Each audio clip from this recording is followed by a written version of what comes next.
Écoutons l'évangile de Jésus-Christ selon saint Luc. Jésus parlait du règne de Dieu à la foule et il guérissait ceux qui en avaient besoin. Le jour commençait à baisser. Les 12 s'approchèrent de lui et lui dirent: « Renvoie cette foule, ils pourront aller dans le village et les fermes des environs pour y loger et trouver de quoi manger.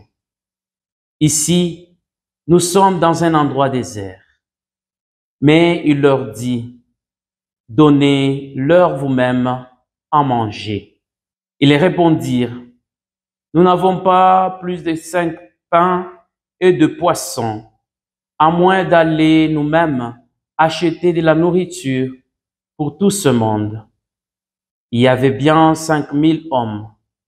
Jésus dit à ses disciples: « Faites-les asseoir par groupe de 50. » Ils obéirent et firent asseoir tout le monde.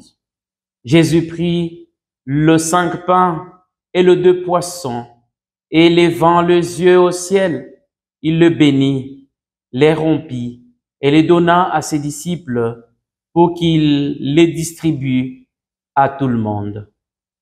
Tous mangèrent à leur faim et l'on ramassa les morceaux qui restaient. Cela remplit 12 paniers. Wewe Bwana,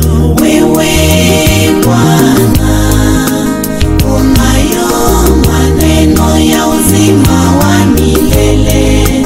Unayo maneno ya uzima wa milele.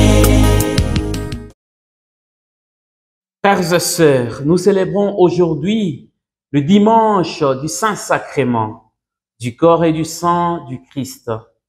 C'est une grande fête qui célèbre la présence réelle de Jésus-Christ avec corps, sang, âme et divinité dans l'Eucharistie. Le Saint-Sacrement, frères et sœurs, que nous célébrons aujourd'hui, plonge ses racines dans les terreaux des rites ancestraux que le Seigneur lui-même a apportés à leur accomplissement en leur donnant une signification et une efficacité nouvelle.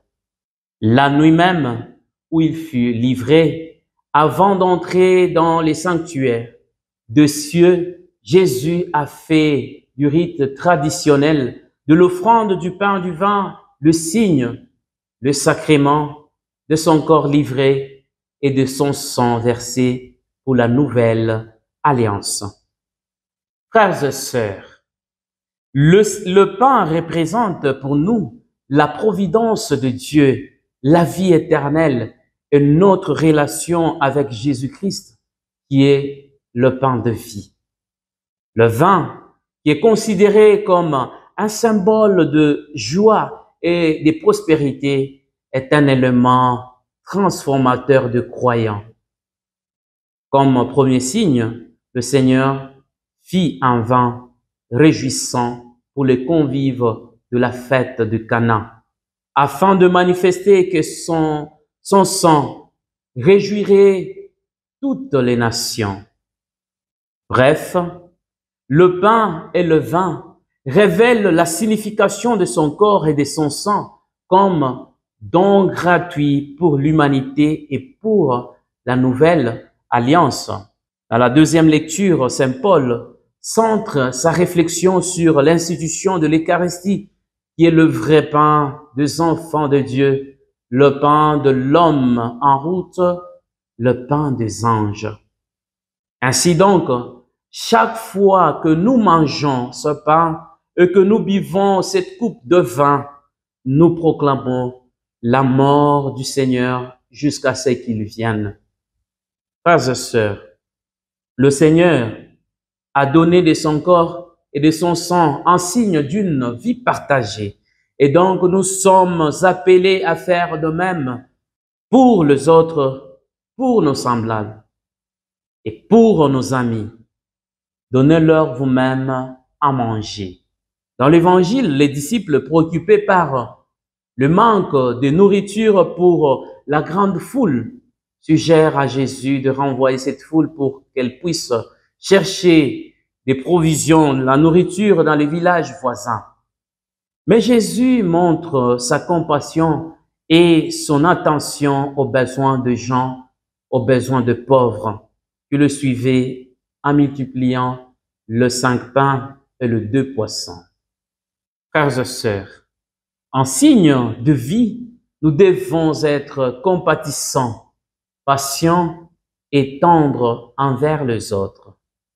En recevant le pain de vie, nous devons transmettre la paix et la justice aux autres à la manière de Melchisédek, roi de Salem, prêtre de Dieu Tout-Puissant, dont son nom signifie roi de la justice et Salem signifie paix.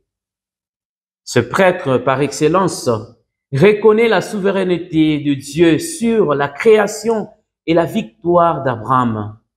Abraham, à son tour, donne la dîme en signe de gratitude et de reconnaissance de l'autorité de Dieu par l'intermédiaire de Melchisédek. Frères et sœurs, prions pour tous ces gens qui reconnaissent la bonté de Dieu à travers le prêtre qui sanctifie leurs offrandes, et prions pour le prêtre elle-même, pour qu'il soit réellement le ministre selon l'ordre de Melchisédek.